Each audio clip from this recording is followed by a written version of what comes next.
আর ফের কুণালের নিশানায় তৃণমূল ঘনিষ্ঠ বিশিষ্টরা। নাম না করেই আবারও the diary of West Bengal নিয়ে তোপ। গতকাল এক্স হ্যান্ডেলে পোস্টের পর সমালোচনার জেরে তোপ। সময় নষ্ট করে পোস্টের উত্তর, তবে বাংলা বিরোধী ছবি নিয়ে কেন চুপ? কুণালের ঘনিষ্ঠ তারকাদের নীরবতায় প্রশ্ন কুণালের।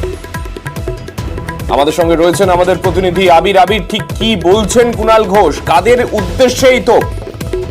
প্রথমত হচ্ছে তিনি কোনো সিনেমার নাম অবশ্য উল্লেখ করেননি, কিন্তু তিনি বুঝিয়ে দিয়েছেন যে একটি সিনেমা রিলিজ হওয়ার পর তাকে নিয়ে যে পরিস্থিতি তৈরি হয়েছে বা হতে পারে সেই ঘটনা সম্পর্কে আঁচ করে।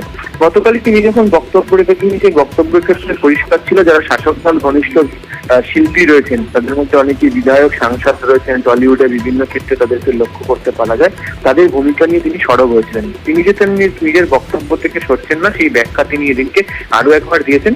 একই সঙ্গে তিনি মনে করিয়ে দিয়েছেন যে বা যারা তার বক্তব্য নিয়ে সমালোচনা করছেন বা তার বক্তব্যের প্রতিক্রিয়া দিচ্ছেন, তার পরিবর্তে তারা যদি চাইতেন ওই সিনেমা সম্পর্কে বা তিনি যে কথাগুলি বলেছেন সেই সম্পর্কে কোনো মন্তব্য করতে বা পোস্ট করতে, তাহলে বোধহয় তার যে রাজনৈতিক দল তার জন্য অনেকটা সুবিধা হতো। তো সেই প্রসঙ্গের কথাই মনে করে দিনকে ফের পোস্ট করেছেন কুণাল।